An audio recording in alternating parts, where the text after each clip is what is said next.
Chapter 70, which follows 69, and deals with matters indispensable for the clear comprehension of this history. Sancho slept that night in a cot in the same chamber with Don Quixote, a thing he would have gladly excused if he could, for he knew very well that with questions and answers his master would not let him sleep, and he was in no humour for talking much, as he still felt the pain of his late martyrdom, which interfered with his freedom of speech. And it would have been more to his taste to sleep in a hovel alone than in that luxurious chamber in company. And so well-founded did his apprehension prove, and so correct was his anticipation, that scarcely had his master got into bed when he said, "What dost thou think of to-night's adventure, Sancho?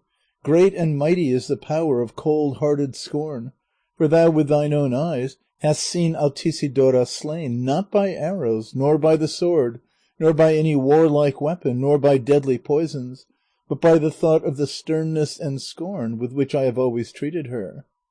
"She might have died in welcome," said Sancho, "when she pleased and how she pleased, and she might have left me alone, for I never made her fall in love or scorned her. I don't know, nor can I imagine, how the recovery of Altisidora, a damsel more fanciful than wise, can have, as I have said before, anything to do with the sufferings of Sancho Panza. Now I begin to see plainly and clearly that there are enchanters and enchanted people in the world, and may God deliver me from them, since I can't deliver myself. And so I beg of your worship to let me sleep and not ask me any more questions, unless you want me to throw myself out of the window." "Sleep, Sancho, my friend," said Don Quixote, "if the pin-prodding and pinches thou hast received and the smacks administered to thee will let thee." "No pain came up to the insult of the smacks," said Sancho, "for the simple reason that it was duennas, confound them, that gave them to me. But once more I entreat your worship to let me sleep, for sleep is relief from misery to those who are miserable when awake." "Be it so, and God be with thee," said Don Quixote.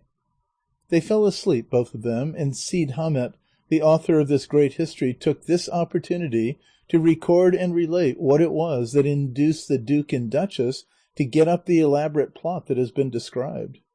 The bachelor Samson Carrasco, he says, not forgetting how he as the Knight of the Mirrors had been vanquished and overthrown by Don Quixote, which defeat and overthrow upset all his plans, resolved to try his hand again, hoping for better luck than he had before.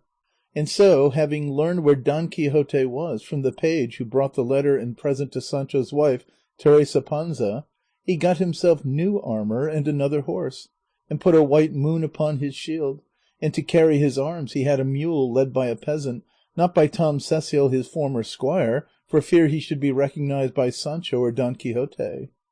He came to the duke's castle, and the duke informed him of the road and route Don Quixote had taken, with the intention of being present at the jousts at Saragossa. He told him, too, of the jokes he had practised upon him, and of the device for the disenchantment of Dulcinea at the expense of Sancho's backside.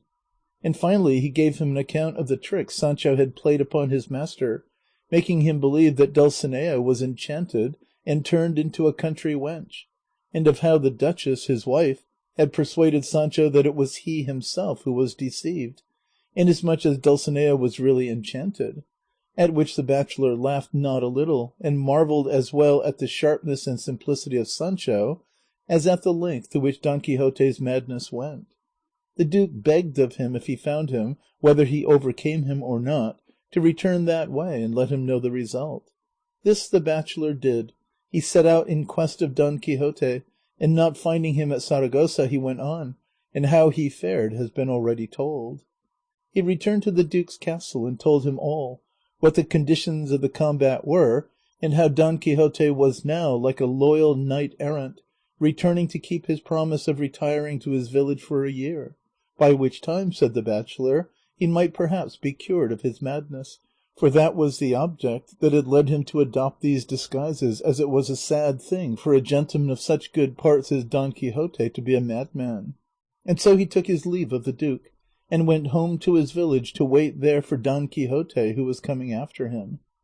Thereupon the duke seized the opportunity of practising this mystification upon him, so much did he enjoy everything connected with Sancho and Don Quixote. He had the roads about the castle far and near, everywhere he thought Don Quixote was likely to pass on his return, occupied by large numbers of his servants, on foot and on horseback, who were to bring him to the castle by fair means or foul if they met him.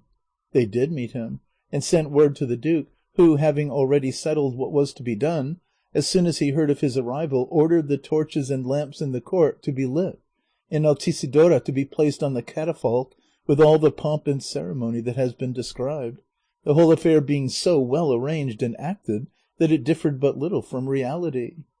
And Cide Hamete says, moreover, that for his part he considers the concoctors of the joke as crazy as the victims of it, and that the duke and duchess were not 2 fingers' breadth removed from being something like fools themselves when they took such pains to make game of a pair of fools. As for the latter, one was sleeping soundly and the other lying awake, occupied with his desultory thoughts, when daylight came to them, bringing with it the desire to rise. For the lazy down was never a delight to Don Quixote, victor or vanquished.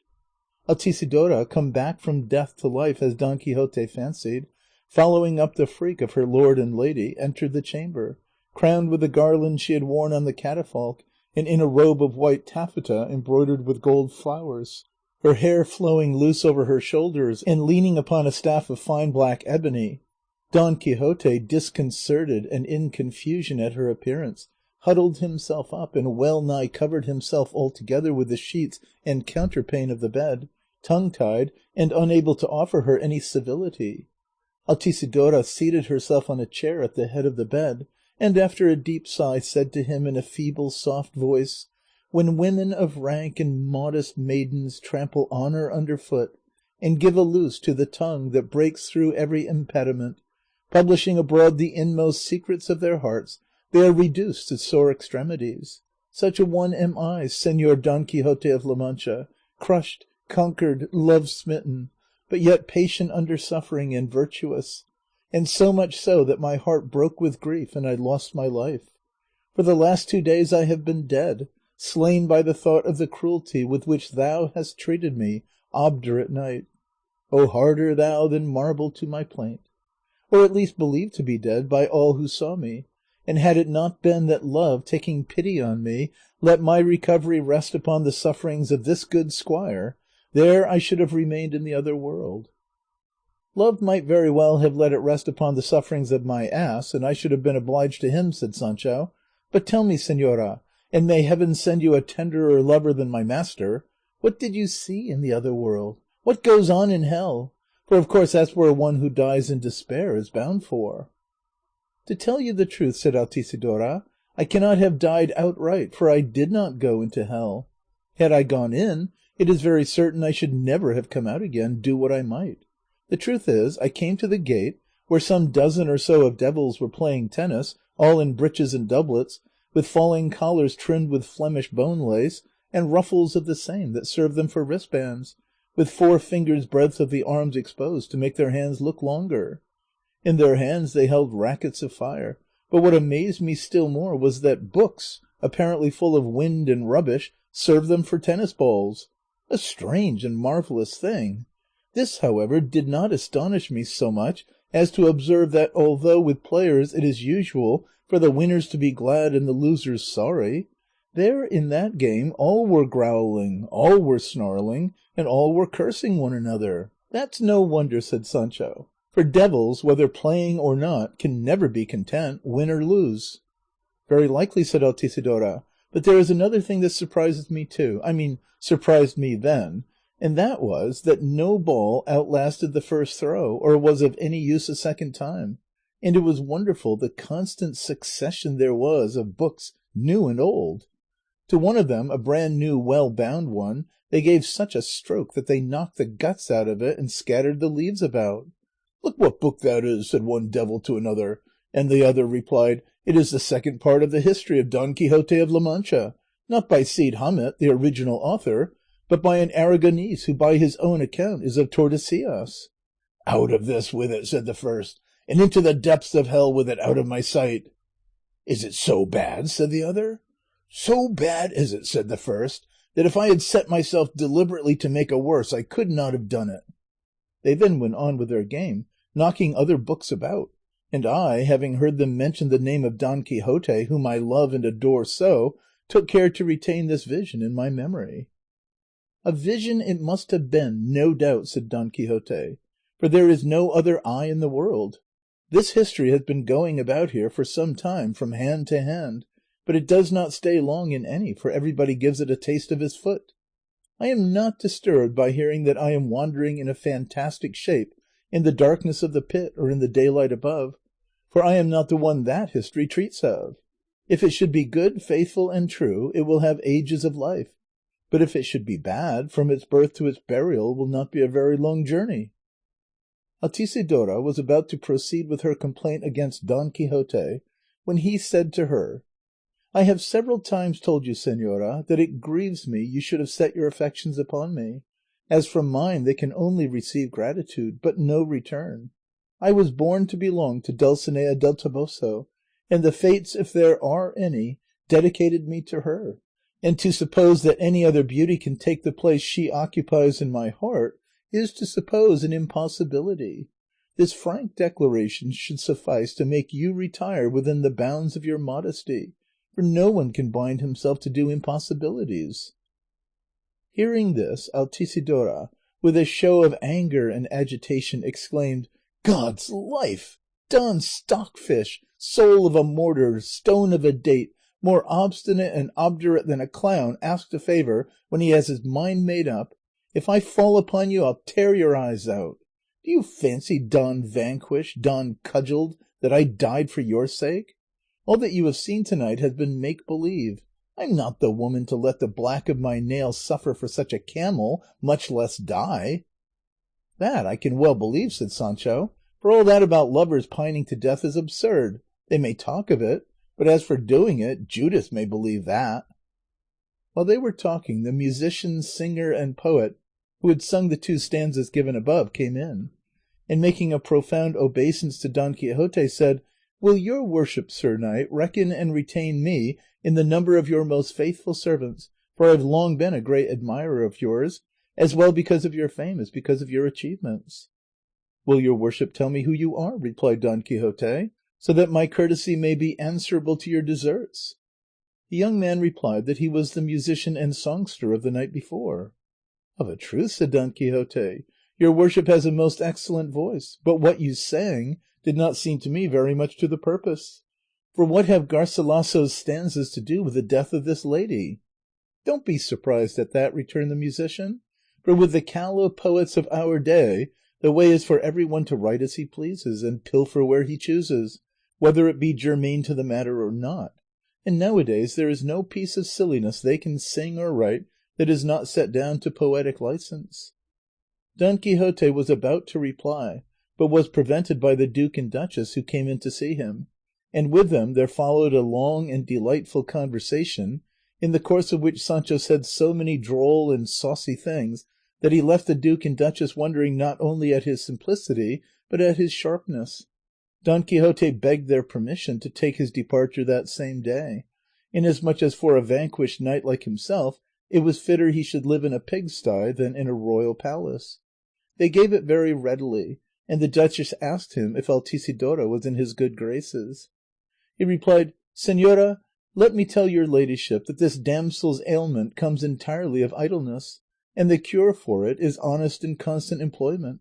She herself has told me that lace is worn in hell, and as she must know how to make it, let it never be out of her hands, for when she is occupied in shifting the bobbins to and fro, the image or images of what she loves will not shift to and fro in her thoughts.